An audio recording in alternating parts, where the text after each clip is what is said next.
in these beautiful women. What's on the outside doesn't match what's on the inside. For our young girls, our teenagers, Esther was a teenager, and so much importance was placed on the outside, on what she looked like, their looks, without taking care to make sure that we recognize the beauty underneath, their inner beauty, their inner goodness, their graciousness, their charity, their consideration, their compassion is overlooked because it is the facade that we see. In fact, we know this facade of beauty is most coveted and determines for many young girls their place in the hierarchy of teenage society. We cannot buy into this. We must instill in our young women and men the value of what is beneath the surface. There is a wonderful song by a Canadian band called Pursuit of Happiness. Has some great lines, but the title is perfect. She ain't pretty, she just looks that way. Isn't that a great title? That says it all. The inner beauty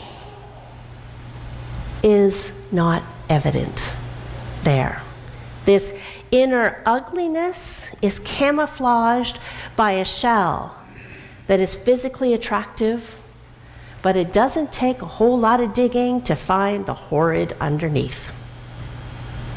Another line in the song says, her ego wrote checks incredibly fast, but her personality didn't have the cash.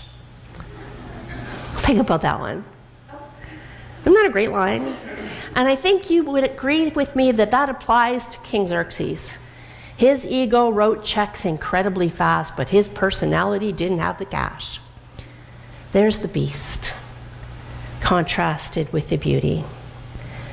How do we show, not just our young people, but indeed all of us, all of society, that it is what is on the inside that counts? That our personalities, our actions, our words are more important than our looks.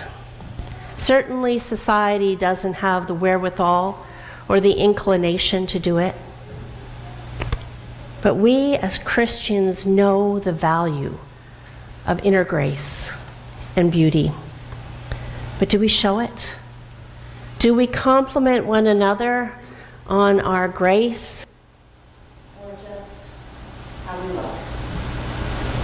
On what's underneath or what we are wearing? How good we look?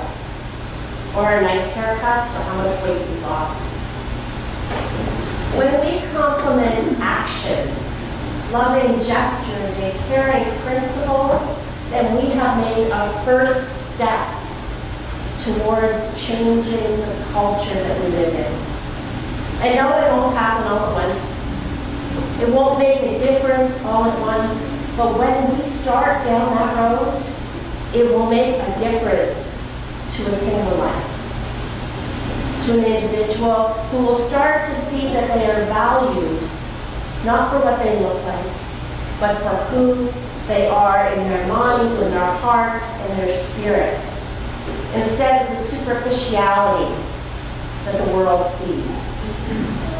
And it can and will make a difference in their lives.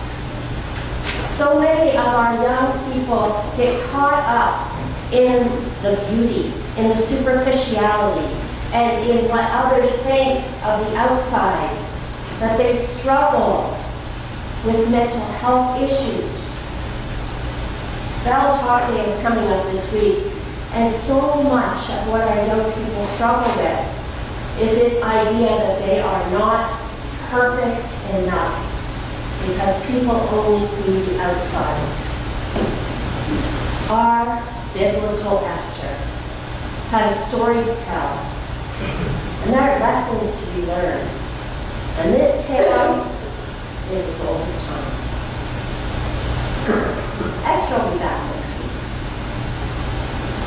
Let's sing together.